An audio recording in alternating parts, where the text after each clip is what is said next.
AudioJungle. Le roi Mohammed V a prononcé, ce samedi soir, un discours à la nation à l'occasion de la glorieuse fête du trône, qui marque le 22e anniversaire de l'accession de Sa Majesté au trône de ses bienheureux ancêtres. Voici le texte du discours royal: louange à Dieu, et prière et paix soit sur notre Maître, le messager de Dieu, ainsi que sur sa famille et ses compagnons. Chers gens, la fête du trône, dont nous célébrons fièrement aujourd'hui le 22e anniversaire, est plus qu'une occasion de célébrer notre intronisation sur le trône.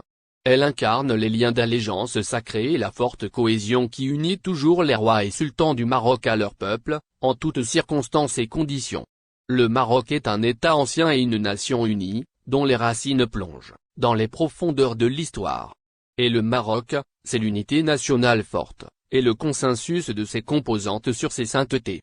Elle est forte de ses institutions, des énergies et des compétences de ses fils, et de leur travail sur son développement et son progrès, et dans la défense de son unité et de sa stabilité. C'est cet équilibre humain et civilisationnel renouvelé et permanent qui a permis à notre pays de relever les défis et de surmonter les difficultés tout au long de son histoire longue et moderne. Chers gens, tout d'abord, nous tenons à renouveler nos remerciements à tous les acteurs du secteur de la santé, public, privé et militaire, ainsi qu'aux forces de sécurité et au pouvoir public, pour le dévouement et l'esprit de responsabilité dont ils ont fait preuve face à l'épidémie de Covid-19.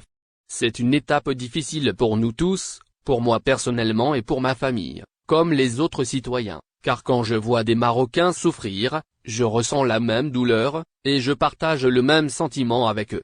Bien que cette épidémie ait affecté négativement les projets et les activités économiques, et les conditions matérielles et sociales de nombreux citoyens, nous avons essayé de trouver des solutions pour réduire les effets de cette crise. Depuis l'émergence de cette épidémie, nous avons initié un fonds spécial pour atténuer ses répercussions, qui a été spontanément reçu par les citoyens. Nous avons également lancé un plan ambitieux de relance de l'économie, en soutenant les petites et moyennes entreprises sinistrées, en préservant les emplois et le pouvoir d'achat des familles, en apportant une aide matérielle directe. Et nous avons créé le fonds Mohammed V d'investissement, pour promouvoir les activités productives, et pour accompagner et financer divers projets d'investissement. Chers gens, aujourd'hui, nous avons le droit d'être fiers de la réussite du Maroc dans la bataille pour se faire vacciner, qui n'est pas du tout facile, ainsi que du bon déroulement de la campagne nationale de vaccination, et de la large participation des citoyens à celle-ci. Convaincus que la souveraineté sanitaire est un élément essentiel pour parvenir à la sécurité stratégique du pays, nous avons lancé un projet pionnier dans le domaine de la fabrication de vaccins, de médicaments et de matériel médical nécessaire au Maroc. Malgré tout cela, force est de constater que l'épidémie est toujours présente, et que la crise est toujours en cours. Chacun doit rester vigilant et respecter les directives des pouvoirs publics en la matière. Chers gens, grâce à cet effort collectif national, l'économie nationale enregistre des indicateurs positifs, en passe de retrouver tout son potentiel. Cette situation a été renforcée, Dieu soit loué, par les résultats de la bonne saison agricole que Dieu nous a accordée. Ce qui contribue à fournir le produit agricole national, et à répandre un esprit de tranquillité parmi les citoyens. Cette évolution remarquable intervient dans un contexte prometteur, après que le comité spécial a présenté le modèle de développement de ses propositions, qui permettent le lancement d'une nouvelle phase, pour accélérer le décollage économique et consolider le projet de société que nous souhaitons pour notre pays. Le comité a réalisé un effort constructif et louable, et un travail patriotique, auquel ont participé les forces vives de la nation, y compris les partis politiques, les organisations économiques, syndicales et sociales, la société civile et un certain nombre de citoyens. Comme ce fut le cas, au stade de la préparation, nous considérons la mise en œuvre de ce modèle comme une responsabilité nationale qui requiert la participation de toutes les énergies et compétences de la nation, notamment celles qui assumeront des responsabilités gouvernementales et publiques dans les années à venir. Nous aspirons à ce que le Pacte national pour le développement constitue un cadre de référence, des principes et priorités de développement, et un contrat économique et social qui jette les bases d'une nouvelle révolution pour le roi et le peuple. En tant que gardiens des intérêts de la nation et des citoyens, nous veillerons à suivre ce téléchargement, avec les procédures et mécanismes nécessaires. Cher Jean, parallèlement à ces initiatives de développement, sur le plan interne, le Maroc souhaite, avec la même détermination, poursuivre ses efforts sincères pour consolider la sécurité et la stabilité dans son environnement africain et euro-méditerranéen, notamment dans son voisinage maghrébin. Croyant en ce sens, nous renouvelons l'appel sincère à nos frères d'Algérie à travailler ensemble, sans condition, afin de construire des relations bilatérales fondées sur la confiance, le dialogue et le bon voisinage. En effet, l'état actuel de ces relations ne nous satisfait pas, n'est pas dans l'intérêt de nos peuples et n'est pas accepté par de nombreux pays. Ma conviction est que les frontières ouvertes sont la situation normale entre deux pays voisins et deux peuples frères. Parce que la fermeture des frontières est incompatible avec un droit naturel et un principe juridique authentique inscrit dans les pactes internationaux, dont le traité de Marrakech instituant l'Union du Maghreb arabe, qui prévoit la liberté de circulation des personnes, et la circulation des services, des biens et des capitaux entre ces pays. Elle l'a exprimé avec franchise depuis 2008, et l'a souligné à plusieurs reprises, à diverses occasions.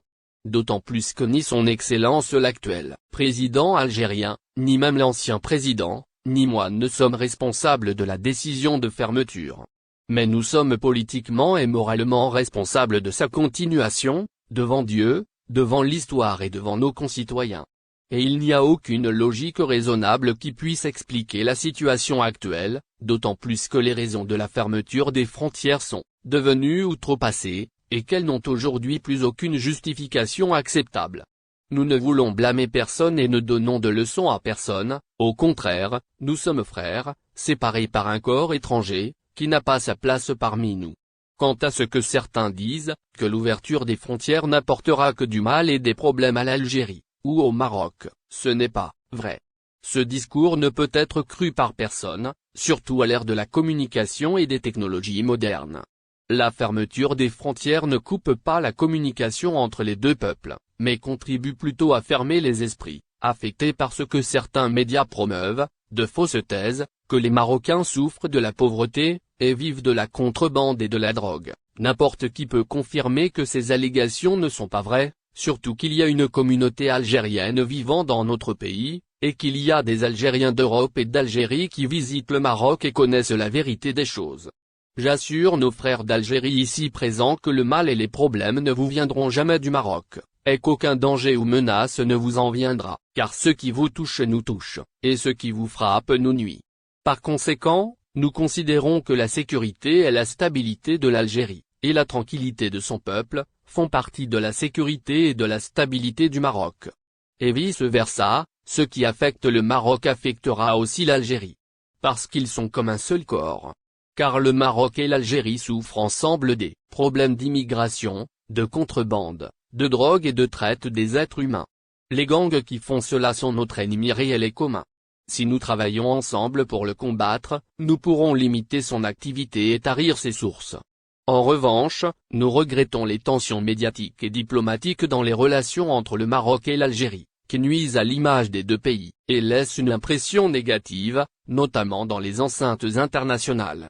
C'est pourquoi nous appelons à faire prévaloir la logique de la sagesse et des intérêts supérieurs, afin de surmonter cette situation malheureuse, qui gaspille les énergies de nos deux pays, et contredit les liens d'amour et de fraternité entre nos peuples.